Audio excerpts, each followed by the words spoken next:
Scientists around the world are expressing concerns about the Earth heating up, and this follows unusual weather patterns, especially in the Northern Hemisphere, where heat waves were experienced with wildfires breaking out in Sweden, the UK and the US. These were matched by torrential rains that hit East Asia, with flooding that claimed dozens of lives in Japan. And here in South Africa, we've already felt the effects of climate change with water shortages in the Western Cape. In fact, South Africa is experiencing water shortages due to the drought that we are in currently. Even though we are experiencing these phenomena, many people believe that it is a natural cycle that will revert to the old cycle of summer rains and plentiful water. The scientists, however, insist we are headed for trouble in South Africa and in the region. What is going on with the weather? To discuss this and also for us to understand and come up with ideas and solutions, I'm joined by the University of Free State water strategist, Professor Anthony Turton. Pleasure to catch up with you again, Prof. Always a pleasure to be with you, Tim. And this topic will not go away, right? We will become very old men. It will still be there. And I've been watching these reports that I've referred to, and I thought of you, and that for years you've been active trying to educate us about the climate change and the effects of a whole number of things on the weather patterns. Now, are we in the middle, or rather, let me put the question this way. Is the world or planet Earth getting hotter? There's very little doubt from a scientific perspective that this is happening. There's a huge amount of consensus in the global scientific community. There are one or two denialists out there. And the funny thing is about a denialist is they simply force the scientists to go back and improve on their mathematics. Yeah. So they get the answer more accurate. But the bottom line is that we are not only getting hotter, the structure of the gases in the atmosphere are changing.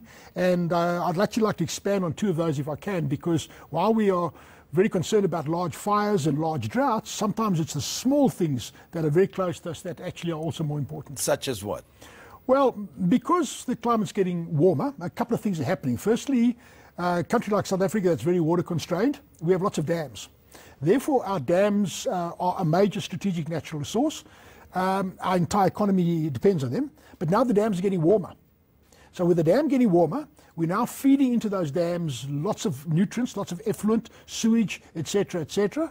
So what happens now is they're little single-cell creatures in the dam, and what they do is they start capturing carbon dioxide, so the C from carbon dioxide, yeah, and the N, the nitrogen from the atmosphere that we breathe, and in the presence of water, hydrogen and oxygen, and those four elements come together and they form a potent toxin that is now starting to become an issue. As we speak right now, it's a major issue in Florida, in America. Yeah. And because the global consensus is that the planet can survive a 2-degree increase, interesting work done in South Africa suggests that we might have as much as a 5-degree increase. We can survive that. Well, we might not be able to survive the 5 degrees. So while we're talking about these big planetary things out there, things that are happening, big fires and big floods, etc., we mustn't lose sight of the fact that it's actually the small things at home. It's the toxins in the water that are coming as a result of climate change and other things. Those are the things we must worry about. Oh, well, in the South African context, where is this happening? I saw a report recently about the Vaal water system, for instance. I'm not sure if it's got to do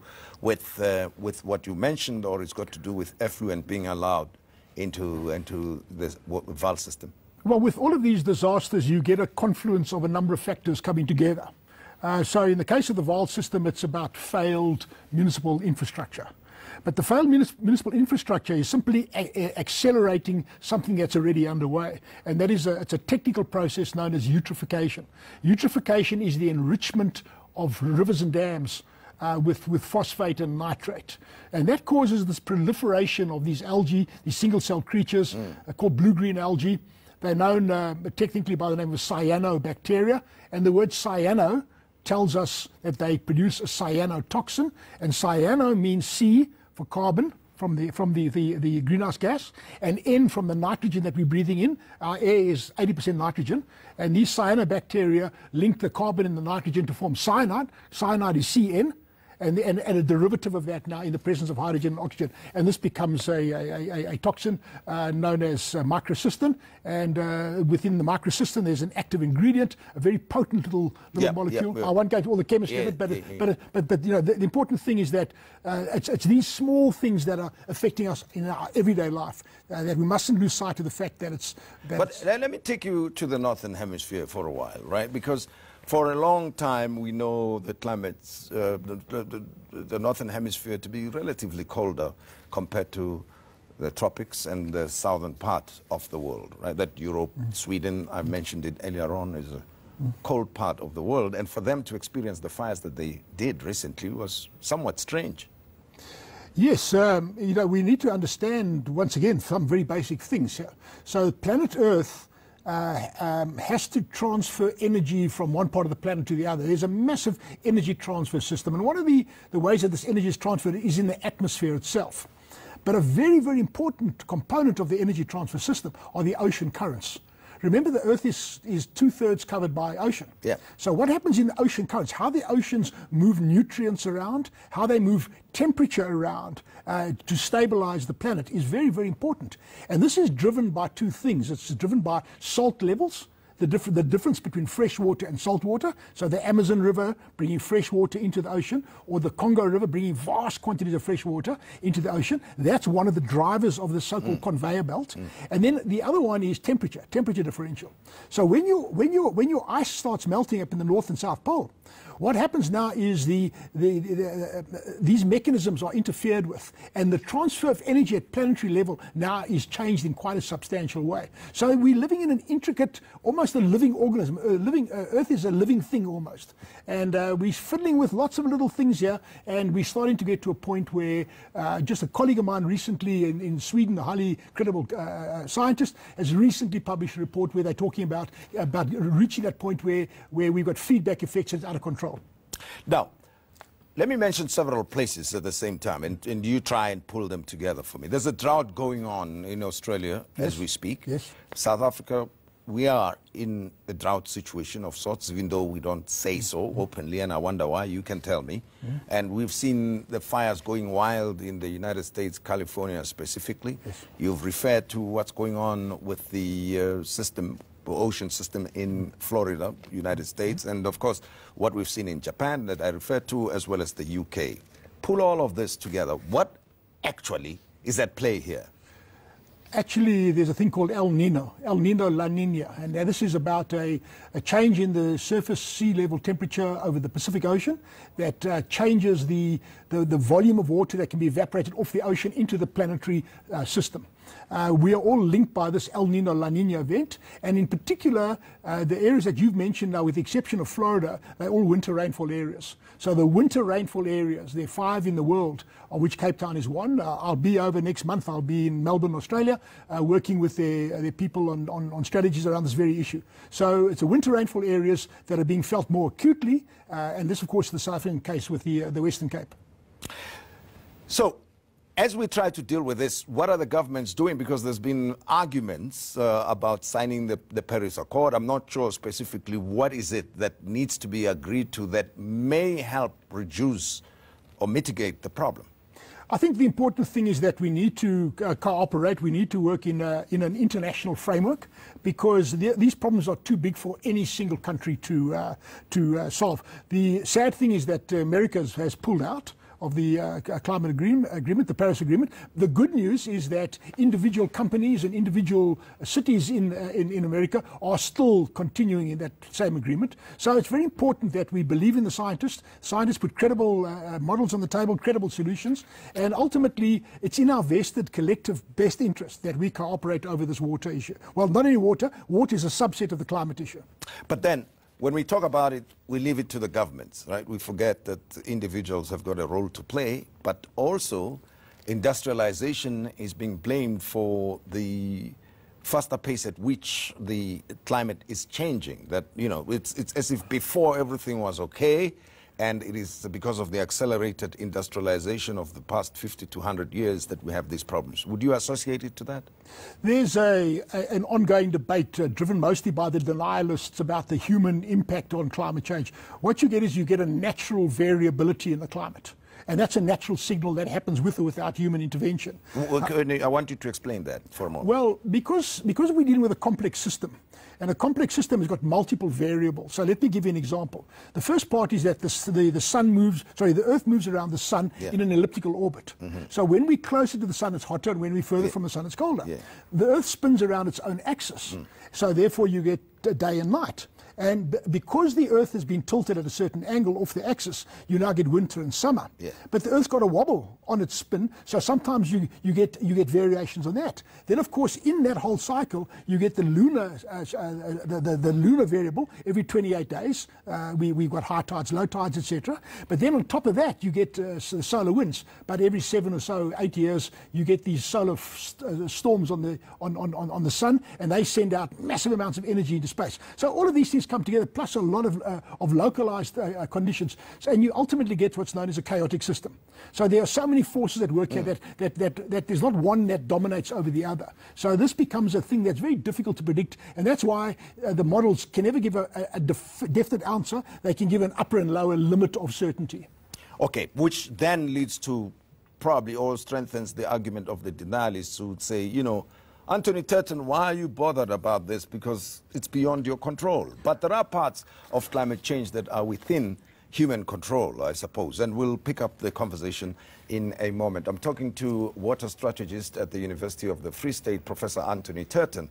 And of course, there's a lot of stuff going on out there in the climate of the Earth, and it seems like it's getting hotter and hotter by the day. Is there anything that humanity can do to reduce or stop this? We'll find out when we return. Welcome back. My guest is the water strategist at the University of Free State, Professor Anthony Turton. And you can be part of our conversation on social media, the hashtag the Modise Network. Now, let me pick up from the naturally occurring phenomena that you mentioned earlier on, that to a large extent is beyond our control as human beings. But we are contributing to the heating up of the planet, isn't it? In what ways, though? Well, if you go back to when our atmosphere was created, before there was living organisms like you and I are on planet Earth, there was no atmospheric oxygen. And the Earth was a very hostile planet.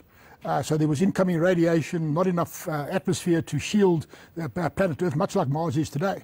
And what happened over time is that you got these little single-celled creatures, these little bacteria. They started, because they can live in very hostile conditions, they started generating the oxygen that we breathe. And slowly over time, the planet absorbed all of the carbon, because we used to have carbon dioxide in the atmosphere. That was captured into your sinks that today are your fossil fuels, your coal beds and your oil beds. They were all come from that period of time when we had very high levels of carbon dioxide in the atmosphere. They were sequestered into these sinks. We're now liberating them through the excessive burning of fossil fuel. So we're changing the atmospheric balance again. And we're either bringing methane or we're bringing carbon dioxide into the atmosphere. And it's that the carbon in that. We're upsetting the carbon balance at global level. And it's that carbon balance that comes back again with the nitrogen being the dominant gas in our atmosphere. We are breathing 80% nitrogen right now, you and I. And those two together come back to the same single-celled creatures that gave us oxygen in the first place. Those are the guys that are coming back now and giving us trouble. And is it a situation that can be reversed? We always have to believe that we can reverse it. Otherwise, we just, we just become hedonists, and we live today for the tomorrow. So we have to believe it. Yes, we can. We are intelligent human beings. We can make rational, logical choices. We can make a difference. But what are the warning signs, though? I mean, these days, the talk from yourselves as scientists and some of those who care, activists and politicians, is that we have to pay attention now. But others could argue that you are being alarmist. I mean, life goes on, things happen. I mentioned earlier on now this event that's currently taking place in Florida, United States of America, this the cyanobacterial bloom right now as we speak. You've got some of the top scientists in the world working on that. They've been working on those issues now since the 1950s. And this is the human health implication of the toxin that comes, the cyanotoxins I was telling you about now. The human health implications now are extremely well understood. And we're now starting to do some really sophisticated modeling around that. So this is probably one of the short-term things. While we think that it's going to be a big flood or raging fire that's going to get us, it's actually not. It's these other smaller things that are going to get us. So we are seeing that happening now all over the show. There's some very interesting work that's been done from space now, where they can actually monitor from space, for example, around large lakes. And they're starting to see that around lakes, there's an anomaly in the sense that certain people get certain illnesses that are out of kilter with the rest of society, and they're now starting to put that together with these single-celled creatures again. So we're getting back to this, our capacity as human beings to monitor, to measure, to analyze, and then to extrapolate intelligent answers from that. But you have said before that in the Southern African region in particular, we've got to pay attention because future wars are going to be around water shortages. And you've also spoken about what you call the water energy nexus. Can you tell me a bit more about this potential disaster? Yes, the international literature, I'm a scientist, so I'll go back to the literature. Whereas the international literature on water wars tells us two things with a very high confidence. Thousands of cases have been studied, and we distill out from this, these two take-home lessons. The one take-home lesson is that water scarcity or rapid change in availability of water exacerbates underlying conditions. So it doesn't cause a conflict, it exacerbates underlying conditions. And the second thing is that we know is that the impact of this is unevenly distributed in society. So if you happen to extrapolate that on top of South Africa, where we already have a highly unequal society, we now start seeing the kind of thing that you're seeing coming out of the Western Cape, etc. So we're not going to have wars between countries over water. But what you're going to start seeing is you're going to start seeing instability inside, loss of investor confidence, loss of jobs, seething anger, growing sort of social unrest, etc. So it's a festering thing rather than a big bang. So now let's look at the region, right? As much as South Africa, is it in the middle of a drought, or it's just simply a dry country? Southern Africa is a dry place. The Kalahari means the great thirst.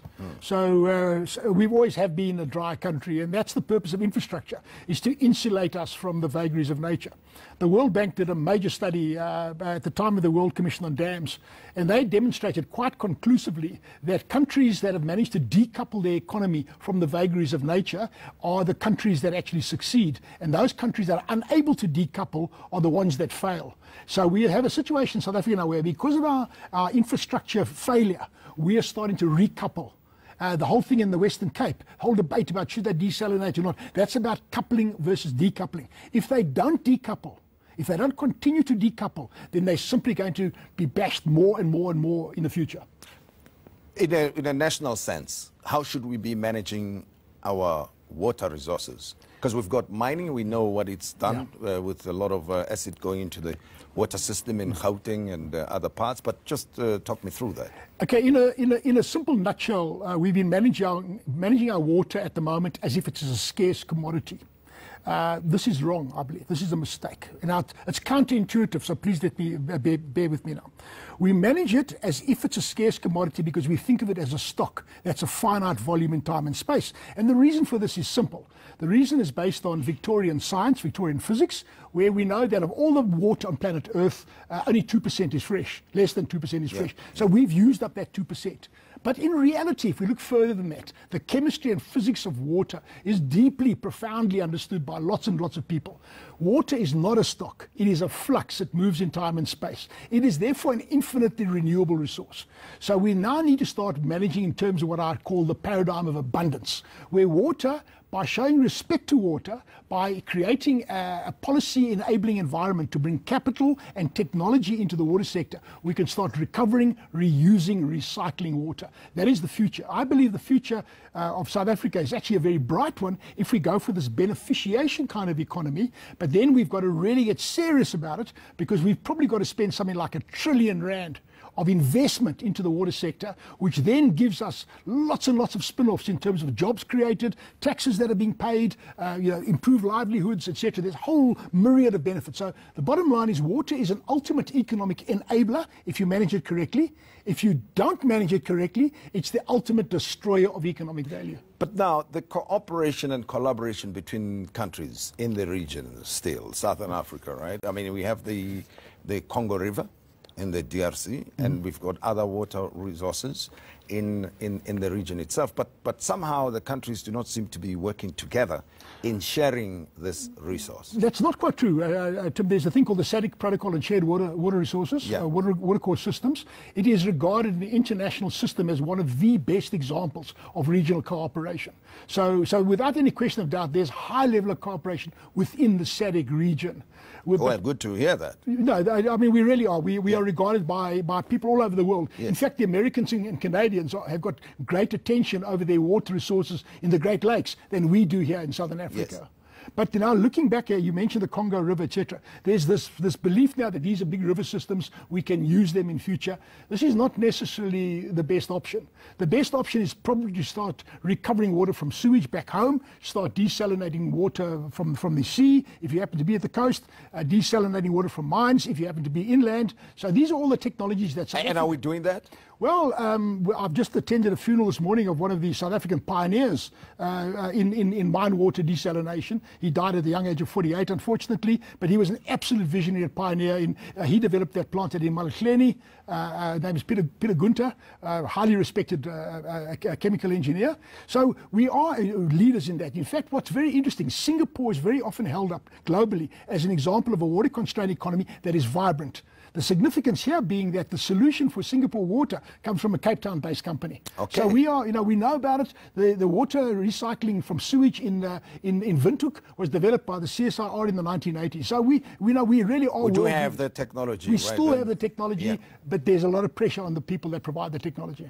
All right, let's talk about another South African then, Pugh, who's swimming around the British Isles at this time to draw attention to the pollution that's taking place in the oceans. Your view of his attempts to draw attention, and what is he addressing, you think? I've got very deep respect for Lewis. He's a friend and a colleague of mine. He's an excellent person. He's in fact a South African. He's actually a South African. His father was a Royal Navy officer. But Lewis is an ambassador for climate change. He works a lot at UN level. I would like to see him become an ambassador for climate change in South African waters, becoming champion for this eutrophication and this substance known as BMAA, this toxin that we find in our bulk water supply. I would very much like him to be a champion. But he's a remarkable human being, very dedicated, very focused, and he succeeded very, very well in drawing attention to the plights of our oceans and in particular to climate change. Now, at a personal, individual level, what can we do? I mean, you're talking big ideas here, big science, and the way you explain some of the things, I understand you, but I think it can be overwhelming to some of us. We feel, well, leave it to Anthony Turton and his fellow scientists. There's not much I can do about it. What can we do? My invitation to everybody is we've got to buy into hope. We've got to have hope, we've got to have leadership. I'm trying to provide that leadership now. I'm working with an NGO called Water Shortage South Africa. I will invite people to join Water Shortage South Africa as volunteers. Here we're trying to offer hope. Not only are we trying to offer hope, we're also trying to offer solutions, but then we're also trying to draw the line in the sand to hold our elected officials accountable. So where they have erred, we want to hold them just accountable in terms of the rule of law. So there is a lot of hope. There's a huge amount of technology available out there, and there's a significant amount of capital, but we need hope, we need vision, and we need to understand what the short-term risks are. So we are launching through the Water Shortage South Africa platform, we are launching a sophisticated education campaign, and we're going to be rolling it out in schools, we're going to be rolling it out with pregnant mothers, etc., etc. We're not very targeted audiences, but it's a vision of hope. It's really, we need to restore hope, we need to restore dignity, and we need to work in partnership with one another. Anthony Turton, thank you very much, and very active in heightening our awareness around these issues. And I appreciate your time. Thank you very much. Sure.